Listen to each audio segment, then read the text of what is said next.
Hola amigos, Jim and Mai here from Spanish and Go, your resource for learning real-world travel Spanish. Today we're gonna tell you about last names. Yeah, what's the deal with last names in Spanish or in most Spanish-speaking countries?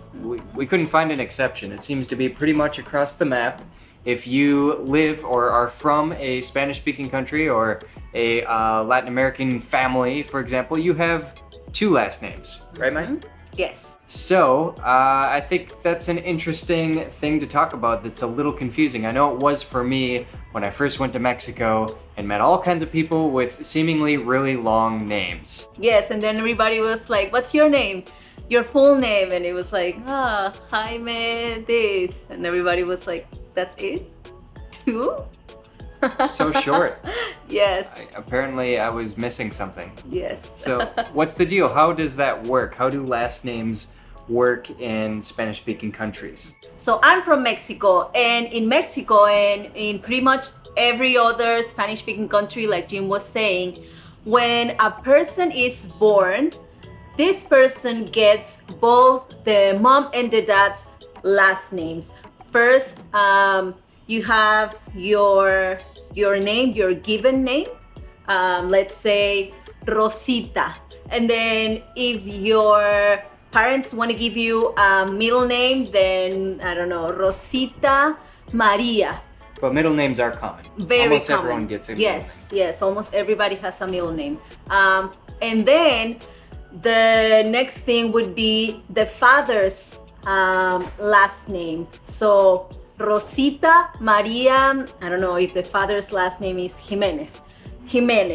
And then the mother's last name. So Rosita Maria Jimenez Gonzalez. So that's why we have such long names. That's interesting. And when a woman grows up and gets married, how does the last name change then? So when you grow up and get married, most women they keep the father's last name, but they lose the mother's last name. So instead of being Rosita Maria Jimenez Gonzalez, she's gonna be Rosita Maria Jimenez and then she's gonna add the husband's last name. For example, Rosita Maria Jimenez de Mendoza, or something like that, right? So it's even a longer name just because you added that de, which is funny that it's like you belong to Mendoza, which is your husband's last name. I was shocked when I learned about this. It sounds like a woman is just being labeled as property of her husband, which sounds so I don't want to say backwards, but it kind of sounds a little backwards. It sounds a little bizarre to me, but who am I to judge that culture? I feel like things will probably slowly change, but for the time being, that's still the case.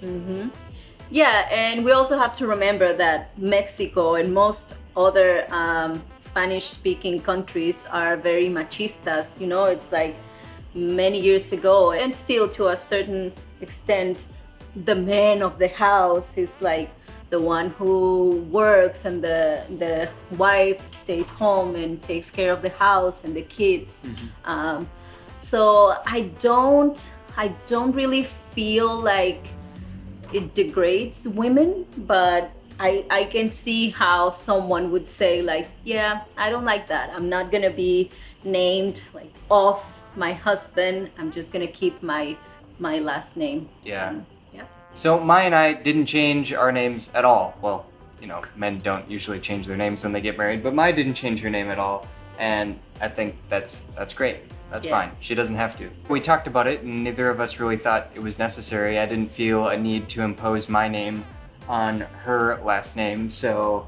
Yeah, and I really didn't want to go through the whole like paperwork of like changing or having two different names, one in Mexico, one in the States, and yeah, we're good like this.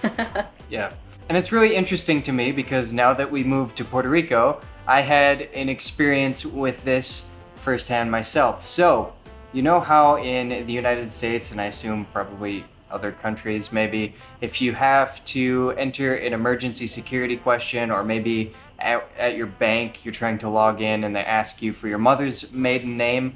Well, when I was setting up a bank account here in Puerto Rico, I got to a point where basically I had to do it in English. There was a problem with the website, so I switched to English. Usually I do everything in Spanish, and it asked for my mother's maiden name. Well, anytime there's a bank asking for my mother's maiden name, I just think, okay, well, that's part of the process when you're setting these things up.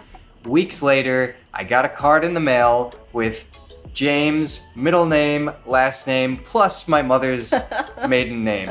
And I thought that was so funny, and I just thought, well, they were probably just asking how to put the name on the card, and I just automatically thought it was a security thing. So what do you think of this practice? Do you think it's fair that a woman gets married and loses her mother's last name? Or would you like to just have the longest name, or are you okay with just one last name? Let us know in the comments. Just keep adding names. Yes. I hope you guys enjoyed this video. Don't forget to like and subscribe for more travel and Spanish tips. And remember, El camino es el destino. the journey is the destination.